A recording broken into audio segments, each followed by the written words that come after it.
Hey everybody, welcome back to Three Swords Productions. If you are new to the channel, I am Steven, and this is Nathan. Tonight we're going to be doing some commentary over Zoro versus Garp, baby. Garp. Oh yeah, that's right. Garp. We're talking about like red-black leader? Yes, red-black Okay. leader.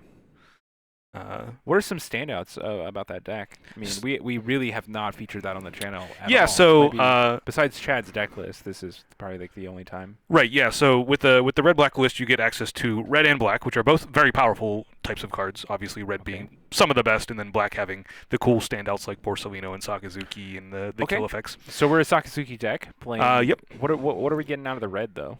Out of red, you get a lot of great events. Okay. Because the deck needs to stay alive, so you need events to stay alive. You're also able to have access to more 2Ks out of a red deck, so you get to play things like Otama. Oh, okay, so we are playing Otama. Yep, we get to play Otama. Kind of interesting because black wants to kill based on cost, and red wants to kill based on power. So those two things don't inherently overlap. Right, but Otama is also just a good tool for getting around blockers. Yeah. Your opponent plays blocker law, 5-drop blocker law, and you need to attack around it. A great way to do that is to Otama, and then you can swing multiple times around it, right? So yeah. It's good for that reason. But also you get to play 9-drop. The 9-gate can come in the deck and boost your leader to be a 7K, and obviously the life loss doesn't really matter. Ooh, okay. So yeah, Edward Newgate in the Garp deck. Yeah. All right. Okay, and we will have the deck list in the description of the video, so check out that. And yeah, you ready to get started? Let's go for it. Let's go over.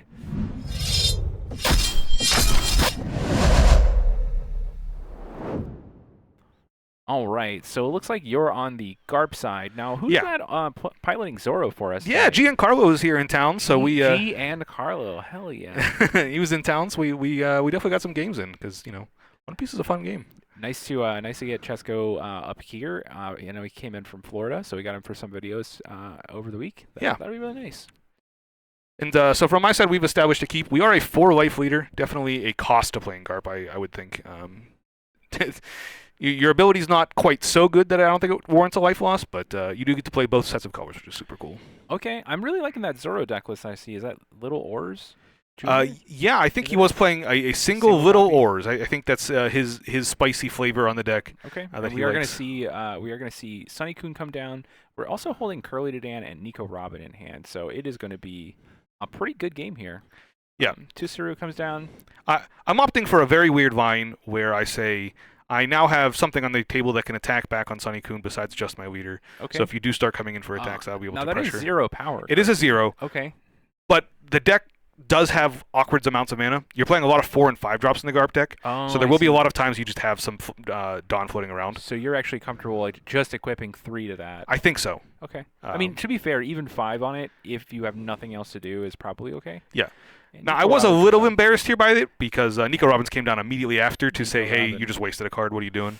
And a 2K at that, right? Yeah, right. It could just be a 2K in hand. Feels kind of worse. Okay, and Zoro is going to map out their Dawn. Now, they want to say Dawn efficient. It is a more forgiving deck on Dawn efficiency than, of course, Luffy would be. Yeah. But it's important to map out your Dawn first. Okay, and we're going to swing 5K and just destroy that. Now, Borsalino is a 6K here, so we could see a block. No, because Nico Robin is also a 6K. The Nico Robin is a 6K from the Zoro having the Dawn on it. Yeah. Talk about efficiency there. Yeah, Zoro is the peak efficiency, right? Bunch of 1-drops and a great leader. +1, just right from your leader. And like I said, we do have to worry about getting out of attacks. It is important for us to maintain a life total. I opted to take 1 there because my counterpower in hand wasn't great. Block with the Borsalino, and if he decides to really go into the Borsalino, I probably need to protect it, even if it costs 2 cards, because the blocker on the table is just so important. But him attacking here means he's not committing another creature to the board, which is important for me. I need to keep his board somewhat clear so that I'm able to stay afloat with all of his many attacks he can come through for. We're going to swing 8K leader on the Borsalino, and you counter out with another Borsalino and is that an Otama that came down out of the hand? Yeah, it is. Okay. Those are 2 powerful cards gone, but your hand is pretty heavy, so I understand that. Holding Sakazuki, 2 5-cost Garp. Yeah. Like I said, looks like a smoker in hand as well. Dawn is one of the things in the game that's important for the Garp deck. You're playing a lot of 4 and 5 drops, so having a Borsalino in play while pitching out 1 is actually pretty good because you want it on the table. You don't have to pay Dawn again to play another 1 out. Right, yeah, you definitely want to protect your character here, especially in this matchup where you're going to be needing to clean up some little guys. The Nico Robin looks like it needs to get off the table. Yeah, so Nico Robin's definitely going to go down this turn. We're trying to figure out exactly how the turn is going to map out, and debating. I have something like a Sakazuki and I have something like a Kobe in hand, both obviously pretty good at removing characters from the board. I like the Sakazuki quite a bit more than the Kobe here. The Kobe feel just kind of like, unless you have a second one, kind of feels like a little bit of a turn off. Yeah, I think looking back, I would definitely want a Sakazuki, if for the only reason that Kobe can counter out. Sakazuki doesn't. Right. I think it is kind of a bit more Dawn efficient here. Like, what is the 3 Dawn open right now for? It'd be events. I don't have any in hand, I don't believe, at the time, but I'll probably be taking at least 1 life this turn. Okay, so you're just worried about dying this turn, and that's why the Kobe came down? Yeah, that was... Okay. It's probably playing a bit too much... too defensive. Too defensive, just a yeah. little bit, Sakazuki probably is the correct play, I think, looking back at it. But... I don't know, Zoro just strikes fear a little bit. Yeah, well, for sure, because he has like a couple of rushers out of the deck. So yeah, typically when I'm looking at cards in my hand, I go, what do I have room for right now? What do I have time for right now that I won't have time for later? And Sakazuki is just one of those boxes you have to check. Yeah. Now we are looking at 2 9-gates out of Zoro. So we had the early aggression. I think we're gonna have some top end as well. So Gordon comes down, sneaks in with Curly Dudan. And we are going to see Garp draw a card. I think it was Shockwave drawn there. Okay. So that card's going to be what we need. Yeah. Might not be Shockwave. Might be Great Eruption. I can't exactly tell. Could also be Red Hawk. Could be Red Hawk. Could be Meteor Fist. I can't exactly. Oh, it is Red Hawk. Yeah. All right. Great. Sakazuki. A completely different color. And here's well, those cards are dark. So here's the issue with this turn Kobe would look a little bit better because you're more flexible with your Dawn on the table. Yeah. But instead we're looking at Sakazuki, which eats most of the turn. But you are going to hold two Dawn open. Let's see, you're on 8 Dawn right now, so Sakazuki comes down for 6, leaving you 2 for the Red Hawk, which is a pretty nice, pretty nice play there. You won't get to equip any Dawn onto the Kobe, but you will have the perfect curve here for Sakazuki plus Red Hawk. Yeah, I think it's still better the other way, even though this turn does work out pretty well. Oh yeah, definitely. But we're past that now, so no worries. We get the Nico Robin off the table, so it's not going to have any shenanigans played with Otamas or anything like that. Right. So that's really good when we're looking at Sakazuki coming down. Of course, our Kobe, we don't really care about losing Kobe. No. It does pressure the Dan back, and we don't need Otama because we already have Gordon on the table. Yeah, that's also true. But yeah, coming in here, it looks like for 7 with the Newgate ability, adding to the Zoro attack. That is tapped down, so we can block and see a 2K out of this. That is possible. I have the Red Hawk in hand, so you don't even need to block. You could just that's true. Counter out. Yeah, and get rid of the Gordon here. Yeah, get rid of the Gordon is the very nice thing where you don't have to worry about that anymore. Yeah. So that's what we opt to do. Now Zoro could not really play around that. There's really nothing you can do. No, yeah. Even if you put like Gordon on the bottom of your deck in some fashion, you would still. Yeah. Well, there weren't really any good targets for the Gordon the previous turn. So even if Red Hawk is there, it doesn't matter. You just still play the 9-gate. And here's the one problem I've been having with the deck is that you get down after you've survived for so long and that you have almost no cards in hand. You've been pitching cards to do your effects like Kobe and Sakazuki, and now I have just 2 cards in hand. I have both of them don't counter, so I have nothing to survive on, which means that the Newgate I drew for the turn there is what's going to be the play. But it starts to be awkward where my opponent's swinging in for equal numbers, and I just can't do anything about it. I have to take it out of life, and it does not feel good. Right, yeah. You're not getting the chance because all of your counters are over-countering. Yes. So what's interesting is that Zoro's remaining flexible, right? So they started with like a little bit of an earlier aggression, started on Sunny-kun, and they're playing up to 9-gate now, and I don't think they're going to really stop playing huge characters with you because it's harder for you to interact with that with Sakazuki's or Kobe's, especially on such few cards in hand. So, we might actually see that little Ors come down. Yeah, and an important ability out of Garp as well that you should realize is that Garp's leader ability, which I haven't talked about at all yet because it doesn't come up, but it only targets characters 7 or less. So I can't even use it to help clear out stuff like Newgates on the table, which is quite obnoxious for the ability. Counter out with Otama here. Yep, and I think he should. He's doing fine, so I don't think it's any cost at all. And if he's attacking my character Sakazuki, I think I would be okay with that. I think that cancels my hopes of seeing little Ors hit the table. He just countered out with it. Yeah. Okay, we're not going to see that card in action today, but that would have been so nice. I know the Sanji player inside of you just wanted to really see. Can we see vanilla hit the table? I need it in my veins. Inject it right in. All right, so we have quite a bit of attacks this turn. Newgate's going to hit pretty hard. Yep. Our leader is also looking pretty strong too. So yeah. All that to say, let's forgo any complicated lines and just play second 9-gate. It's not a bad play. I'm not killing you when you do this by any means. Welcome to Zoro. Yeah, right. Like, and so, like I said, I have no counter power, so everything is just dead as is. Control the board a little bit, put me down one more life, and on the next turn, you'll be able to kill me, no problem. And that's an 11k Newgate coming across. Yep. Take it. Yeah, of course we take that. No, we have one blocker, but we are losing our Borsellino for that. So, of course, we are going to take that. Yep. We're going to untap and hope that we get something good. We have 10 Dawn and no Dreams. Looks like I have a Borsellino in hand plus... I think that was a great eruption that you drew just now. Yes, I think so.